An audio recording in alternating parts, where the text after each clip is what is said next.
Hello and welcome to This Week at the Movies. I'm Matt. And I'm Eric. And this week we are returning to the world of Pan Am.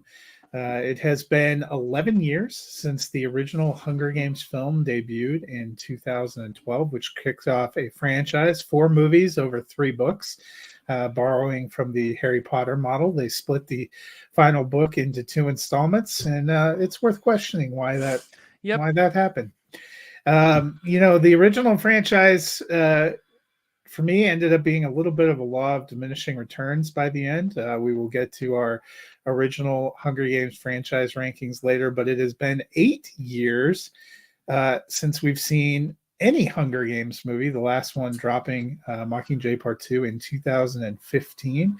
And now we get this prequel that takes us first briefly back to during the war, and then mostly to in and around and after the 10th annual Hunger Games, following a young Coriolanus Snow, who we know later becomes Donald Sutherland. Mm-hmm. These are the jokes, people. These are the jokes. Yeah. And is the primary, I guess, antagonist, villain in the Hunger Games movies here. I guess he's supposed to be the hero. He ends up, he's trying to compete for his place in society, and to do that, has to serve as mentor for a tribute. He gets Lucy Gray Baird, a plucky girl from District 12. Apparently, District 12 is the only district that ever produces anyone of pluck. You would have thought for this prequel they might have tried to just throw another district a bone, just like the Harry Potter prequel. We get a guy from Hufflepuff so that we can give another house a little bit of a no. They're the only interesting people ever come from District 12, apparently the mining district. So he tries to guide her through the games, and if you've seen the trailer, sparks fly. Can she stop him from turning to the dark side? Eric? No. And hence what we will get to, one of the struggles for me anytime you have these kind of prequels. I think this was the same thing that befalls Star Wars a little bit, when they want you to invest in this plucky young Anakin Skywalker who you just know is going to have a bright future as the Dark Overlord. Spend a good deal of time trying to get you to invest in Snow and his potential for good, all the while knowing that's not likely to happen. But still, I was not excited about this movie going in. I ended up pleasantly surprised. Eric, how did you feel about it? I'm shocked. Really, really surprised. The obvious, Snow isn't quite as like dubious of a character as Darth Vader, who had like a whole arc in and of himself in the original movies. So it's like you've already told a massive story of substance centered around that character. So like, what are we doing? There is sort of a mystery to Snow. There's sort of like what he works the way that he works, and of course the ending, which we'll get to, of Mockingjay speaks a lot to his character in a way that I think it's fair to ask, like, who is this person and how and why was he in this position? And I think that the writer of the book series, Suzanne Collins, pulled off something that Hollywood has been trying to pull off, at least Sony has been trying to pull off for years. We just saw a trailer for Madam Web that is going to be the 6th installment, or can't remember if it's 6th or 5th because of the one that got canceled with the I don't remember. Anyways, villains. Villain movies, people trying to show villain origin stories and set them up. Venom, who's already an anti-hero in the comics, it's not exactly what they're trying to do, but then Morbius is straight up one. And there's this idea, people have been doing this for a while, of trying to tell like movies centered around like darker characters and not necessarily be your traditional hero story. And the inspiration for, it's Lady Grey, right? Lucy Gray Baird. Lucy Gray Bear. Okay. She's named I guess after a yeah, story. a story from Longfellow, right? Or a poem. Yes. And it's a story that is represented fantastic in the ending of this movie. And that is the something I don't know whether I want to share or spoil this or not. It's kind of teased in the trailers that you can tell at a certain point Snow has his hair shaved off. But yeah, this is a whole franchise that has loftier and more interesting ideas that is trying to sell itself with like action and romance and a love triangle and stuff that's not really the main core of the story. And the same thing happened again here. This is not this is this is the story of how someone becomes President Snow. This isn't the story of the Hunger Games, but the 10th one, and will she survive and will they fall in love? Like, it is those things, but the Donald Sutherland spoke to the character of President Snow as a character who wants control, and when he can't control something, he kills it. Or if he doesn't understand something, he wants to control it. If he can't control it, he kills it. And I think they did an amazing job realistically taking someone born into wartime and crafting a human being that could become that person. And they did that with this sort of mythical sort of story laid into the character, Greybird. But yeah, so I was surprised. The runtime didn't bother me because the story is more full than I thought it was going to be. Um, the production design was just like clean and polished, and everything looked great. Uh, I keep wanting to call her Amanda Waller because of Suicide Squad. Viola Davis. Viola Davis. She was like, I was rooting for her at first because I wanted to go into this movie so spiteful, and so I was just like, she is like her role. She's relishing her role on screen. She's just like a maniac, and I was 100% there for it.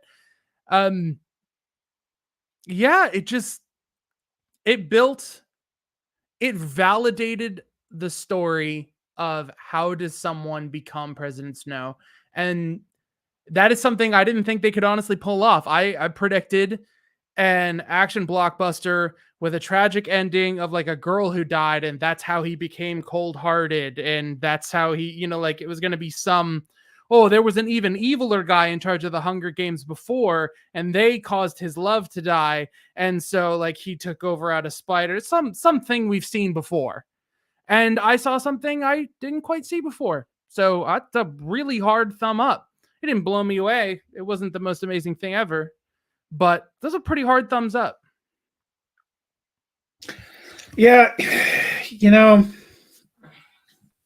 I'm like you. I was a little skeptical going in. Was not a book reader, so I'll lay that out there. I didn't read the books. I really loved the first film, and not. It's weird to say that because you're ultimately talking about a movie that's about a tournament where children are forced into Mortal Kombat and many of them die. That wasn't totally well. It was there's a lot of philosophical discussion, particularly in the first book, about the nature of a society that would allow something like the Hunger Games and what the Hunger Games are and what they say about society. And I thought it really spoke to some of the weird voyeuristic things we have in our own actual entertainment, reality television, where predominantly we have these competition shows, and yeah, it's about people finding talent, but what are the most, like, if you think about when American Idol was really humming, the most popular episode was the train wreck episode where they'd cut together all the worst auditions, where you're essentially making fun of people. We've heard lots of stories about people who are in these reality competitions to, with the savage nature of social media and things like that. This movie, the original Hunger Games, came out at a time when the predominant form of horror films was a genre called torture porn, where essentially we were, a traditional horror movie didn't go far enough, and you really just needed to see these grisly, maimings, tearing people apart, that I found really troubling. Yeah. And I thought the Hunger Games said something about a society and a trajectory of society that I found very compelling. I liked Jennifer Lawrence in it. I liked her character and the overall arc. The rest of the movies were okay for me. I think, I liked a couple of them, but I wasn't as taken with how it all kind of unfolded and ended. I might have been fine if we had only had one. And so that was kind of what I was thinking about going into this, like, what do I need to see? And I was pleasantly surprised by some of the same things that you mentioned, what the inciting incident for having snow, because there's no question about where snow ends up. We already know. And that's the prequel problem in general. It's a problem when you're doing the Star Wars prequels. It's a problem when you're doing others. Sometimes it's a problem when you're revisiting franchises. I almost liken how I feel about this movie to when they made the fourth Matrix movie. That was another one where I was like, I don't need to go back to this in any way, shape, or form. But I actually ended up enjoying the fourth Matrix movie probably more than some of the sequels that we had in the original run. Well, that's kind of how I feel about the Ballad of Songbirds and Snakes.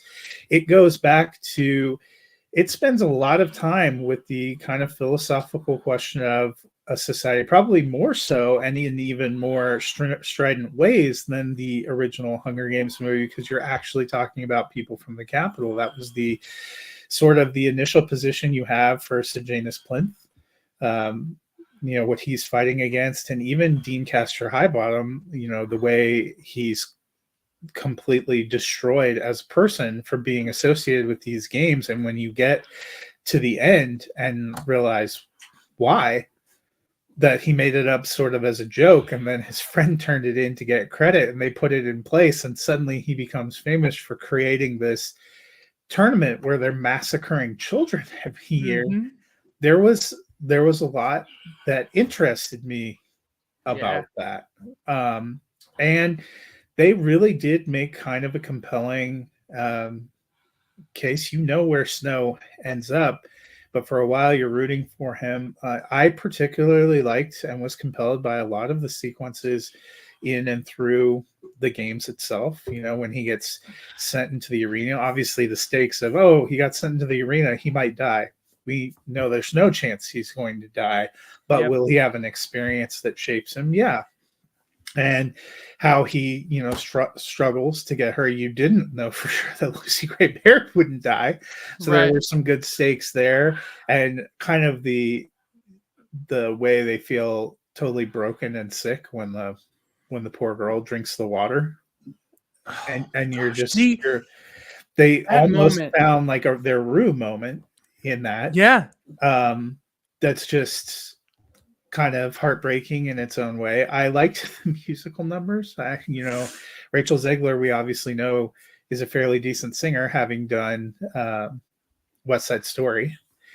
And her songs were interesting. For me, I guess the part that drug for me the most was the final chapter in District 12. I didn't think all of that worked. Just didn't know where it was going. I feel like on a rewatch it would go smoother because it's sort of it's unknown, unstructured territory.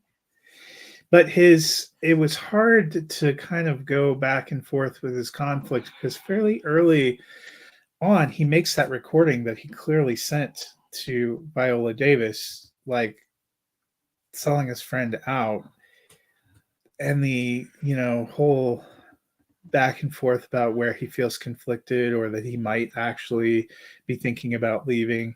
And at what point did Lucy understand what he had done and set him up? I had to look this up. Okay. Okay. There's a huge thing. I was going to get into this more when we rank the thing, so I'll just tease here. There's this huge thing about the way these characters are written from a first person perspective in the books and the way movies can't do that. And so to break down what happens there, because I needed this explained to me, but it clicked really well when I understood it, is that she sees that Snow has killed 2 people. And that second one, he tries to reassure her in that moment, I'm doing this for everyone's protection. When she questions a third death and he doesn't tell her the truth, she goes back to questioning whether that second one and even the first one are really for protection, or is that just some of who he is? And the idea is that there's this, it's not really well represented in the movie, I think, but there's this sort of domino effect set up. And when one falls, everything about her need to be safe and to just travel like away. And like, it just, they have been shaped by the experience of who they are. That's the greatest thing about this franchise, is that the Hunger Games have consequence. You have horrible things that happen. It might not be the bloodiest thing ever. It's PG-13, but you feel those consequences and they shape and affect the characters, and they change because of what they've done and what they've been through. And so it kind of made more sense to me having it explained to me, but it was very unclear to me that she's with him and along for the ride for so much. And then it's like this seed of doubt comes out and she seems to flip very quickly. I don't know. Yeah. I mean, I'm like you. I gave it a thumbs up. I enjoyed it a lot more than I thought. There were a lot of things, like I said, about the beginning that I found quite interesting and compelling. You just know where you're going to end up. And then I thought some of the third act was a little protracted for knowing where we were ultimately going to end up and going through. But definitely an interesting return. I don't are there not more prequel books, correct? I think there was just the one. So because we need to fill in more time and add more child murders. Although I did see Jennifer Lawrence said she would do the character again. I could see more easily going something beyond where Mockingjay ended than going back to doing any more prequel, because it's not like fundamentally anything about them doing the Hunger Games will have changed. There is, with Philip Seymour Hoffman's passing, they had to do this in a different way, with Woody Harrelson delivering this speech that speaks about human nature and how humans are fallible, and there's always this sort of graceful peace period, but there's always going to be something, and humans are destructive in nature in some ways.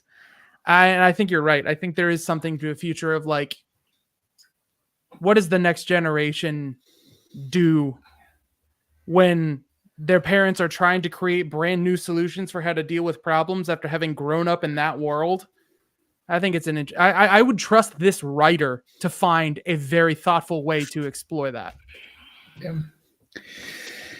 Well, we looked at the new film. Now it's time to go back and consider the originals. As I mentioned, the first one came out in 2012. We got one a year for 4 years there. Eric, I will let you lead off. What is your ranking of the original franchise? And then I know you'll probably want time to think about it, but where would you end up sticking this new one? Oh, I can plug it in. So starting at the bottom, we have Mockingjay Part 2. It is very clear when they decided to follow the Harry Potter formula that this was just a result of someone following a trend. The first movie took the bulk of the narrative, and the second movie took the action set pieces that aren't as fleshed out in the book and drug that out for over 2 hours. It just is at the bottom. Then everything above that I really enjoy. So it has to be said that there's a gap here. It It is the original Hunger Games for me. It's 3.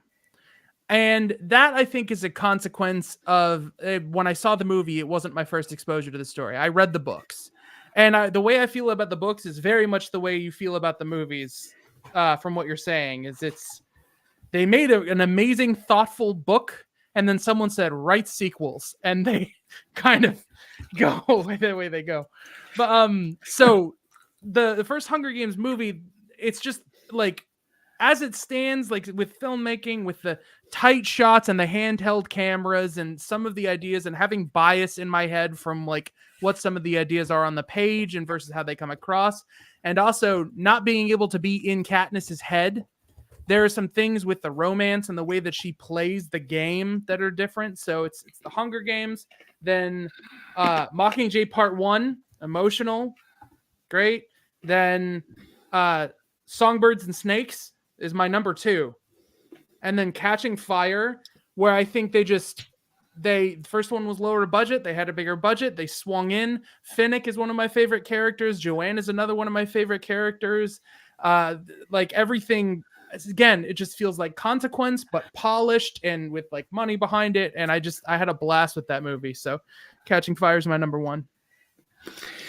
So I think the original film is the only one directed by Gary Ross, and the rest, including Ballad of Songbirds and Snakes, has all been Francis Lawrence. So it might explain some of the different approaches with the way things were shot as well.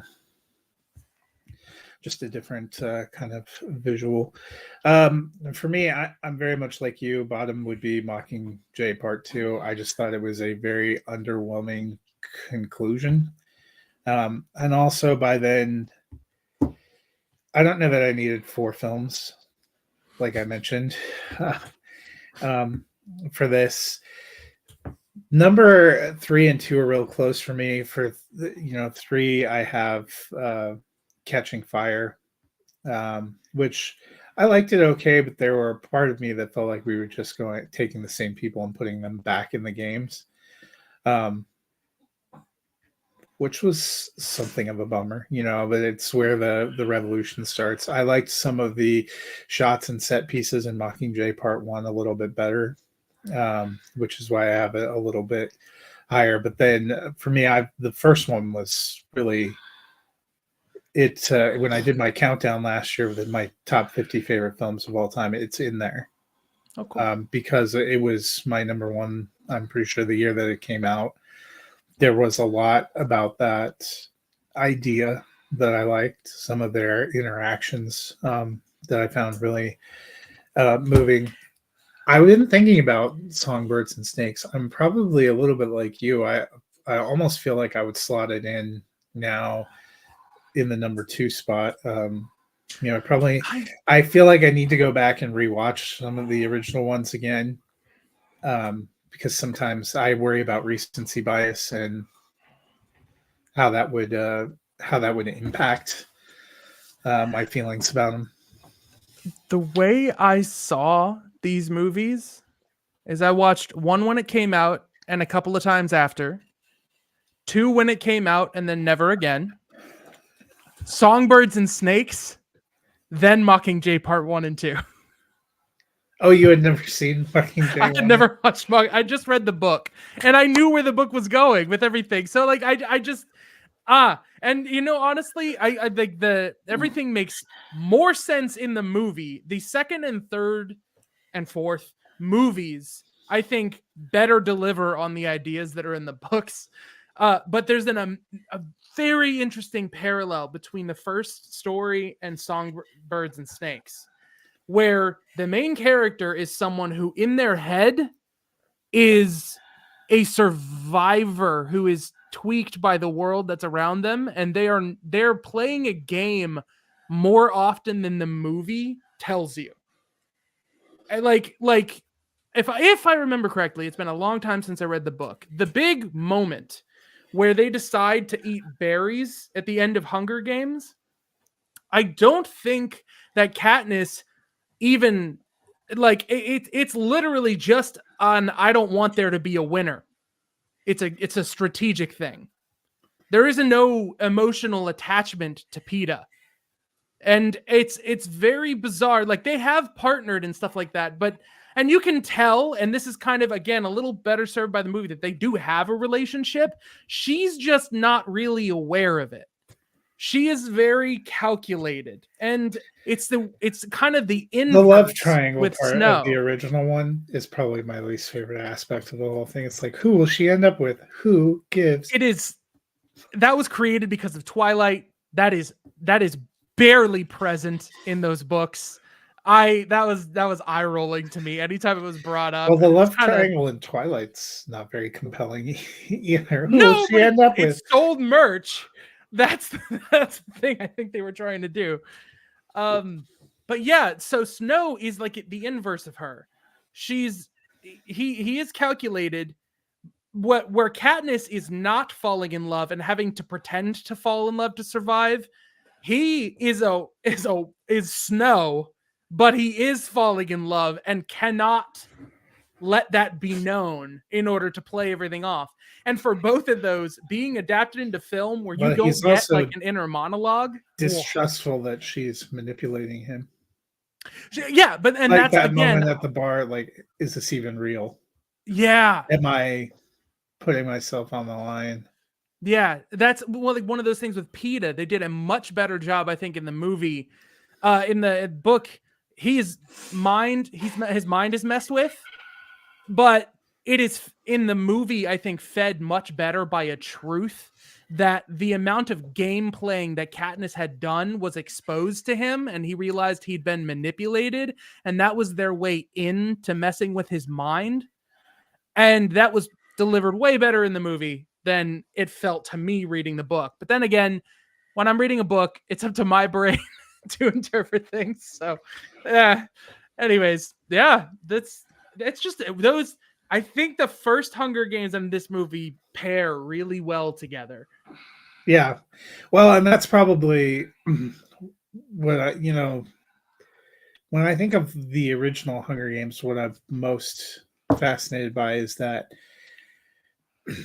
philosophical discussion, which you kind of get away from the further in the films you go to. Not that they're saying it's now okay or it's not bad, but then it becomes this kind of freedom fighting Revolution. love triangle. Who will she choose? And I'm like, how do I even express how much I don't care?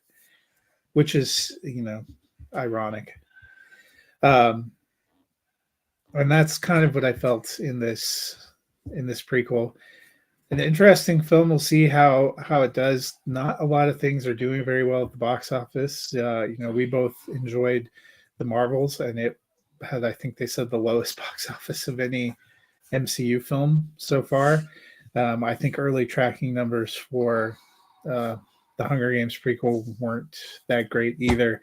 It's been a weird year for movies, other than kind of the Barbenheimer weekend or shocking things like Five Nights at Freddy's.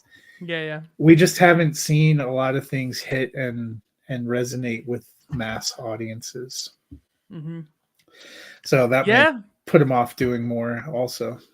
Studios are going to have to be rethinking what actually sells a movie in the next couple of years. I think people are getting tired of like just because of the brand.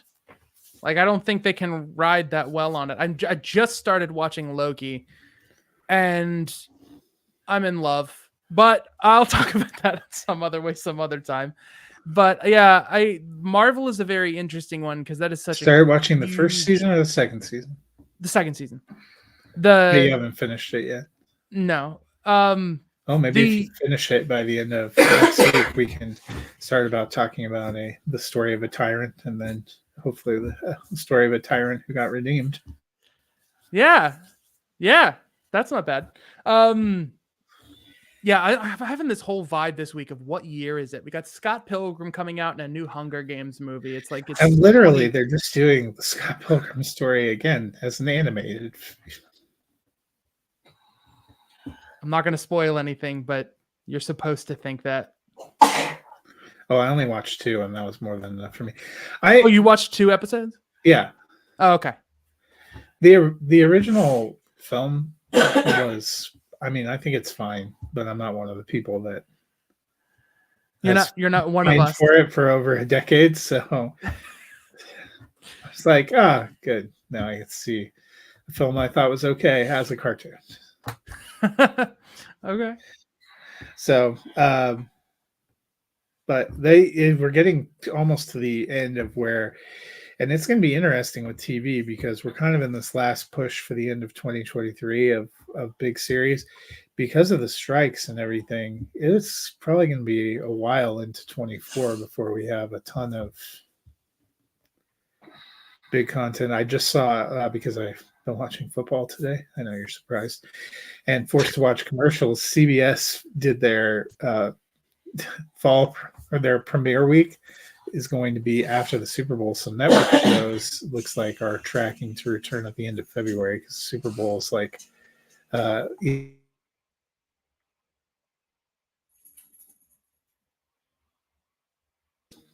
is in late February now, so that'll be a little bit later. Sorry, sound popped No up. I problem. was trying to get rid of. But so we have the story of a fictional dictator's rise to power this week. We'll have the story of a historical dictator's rise to power for next week as Apple unveils its second large theatrical release of the year in Ridley Scott's Napoleon, which has actually, I thought ironically, the exact same running time as Hunger Games: The Ballad of Songbirds and Snakes. They're both 158 Really? minutes. Interesting. Yeah. That was tolerable. Maybe I'm just getting used to like 3 hours, and so now this is starting to feel manageable. I mean, it's been a year of. Yeah. We talked about it. Both those movies are shorter than the last Mission Impossible. Yeah. You know, Oppenheimer was really long. When you hit it, that's what the Marvels was like, a crisp hour and 40 Ooh, minutes. like a blink. Yeah. You blink and you're over. So we will take a look at Napoleon next week and see if Joaquin Phoenix has some solid Oscar chances.